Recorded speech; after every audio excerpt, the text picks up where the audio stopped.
करे सरकार हमर कार्य ପାଇଁ विशेष करके हमर जमात अहमदिया सहित छात्र जो संभावना जो संपर्क तार निश्चित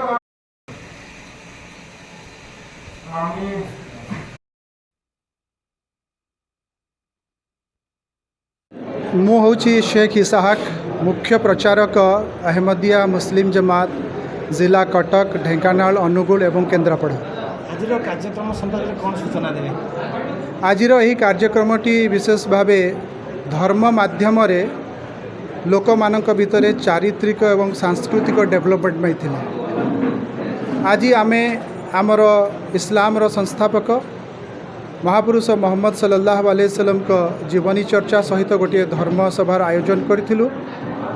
हजरत मोहम्मद सल्लल्लाहु अलैहि वसल्लम को जीवनी पढ़िला परे अनेक कथा परिस्पष्ट हुए जे आपण भाईचारार मंत्र समग्र विश्व को देइछंती, शांतिर मंत्र देइछंती, चारित्रिक विकास सांस्कृतिक विकासर मंत्र देइछंती एवं यही होउछि इस्लामर मंत्र जे यही इस्लाम मंत्र को जो अच्छी शांति सौहार्द एवं भाईचारार मंत्र को आगे नवापाई आमर जमात अहमदिया वर्तमान समग्र विश्व रे काम करुछि।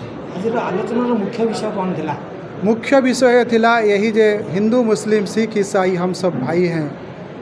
आम मानव सेवा माधव सेवा मानवता सर्वोपरि। आज ये कार्यक्रम अनुमानिक केते लोक उपस्थित थिले? अनुमानिक 600 लोक जो आमर विभिन्न ओडिशार विभिन्न प्रांतर आसीथिले से माने शामिल होइथिले एवं आमर ए प्रकार कार्यक्रम केवल एठी नुहे अनेक जगह होउछि, विश्व स्तर रे मध्य होउछि। कौन मेसेज देबाक चाहिए? मेसेज यही दबू जे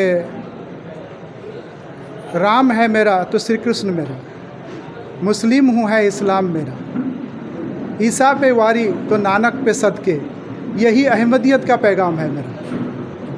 मौलाना फजल हक खान मु कटक रु आसी अहमदिया मुस्लिम जमात कटक मु मौलाना सेठिकार इंचार्ज। तो आज जो आमर ये धर्मसभा आयोजन करा जायछि यह प्रॉफेट हजरत मोहम्मद सल्लल्लाहु अलैहि वसल्लम कर जीवन ये चरित्र विषय जो चर्चा करा जायथिला। प्रॉफेट मोहम्मद समग्र विश्ववासी करुणार सागर हो आसथिले। से मानव समाजर समस्त वर्गों करुणार सागर आसथिले एवं से समस्त को भाईचारार एवं विश्व शांतिर वार्ता देइथिले।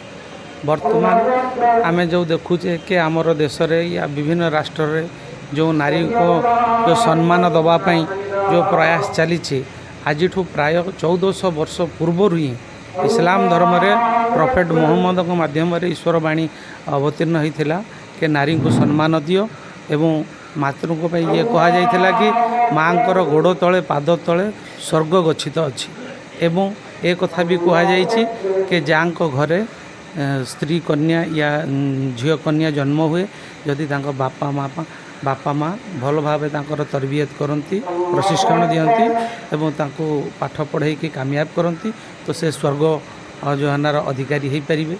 एपरिक स्त्री जाति भी कहा जाइथिला कि जो जड़े स्वामी तार परम कर्तव्य कि से स्त्री प्रति सद्व्यवहार करू एवं फल तांकर जो है वैवाहिक जीवन सुख एवं शांति एवं सफल एवं यही सब विषय पर आम जो चर्चा करवा आम निजे शांति रहिबा एवं अन्य को शांति प्रदान करिपरिबा, विश्व शांति विश्व भाईचारा प्रतिष्ठा करवा यही आम अहमदिया मुस्लिम संप्रदायर मूल मंत्र एवं यही जिनस को आम प्रमोट करुचु कि प्रेम सभी घृणा क्या नहीं यह द्वारा आम विश्व शांति प्रतिष्ठा करिपरिबा।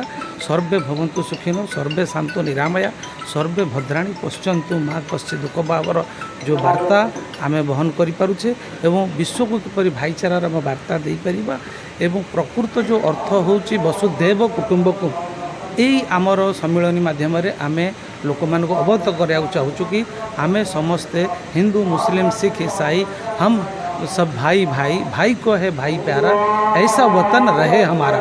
तो यही भली राष्ट्र आमर जन गठन करवा जो थे कि आमर सद्भावना विश्व शांति भाईचारा कायम रहो।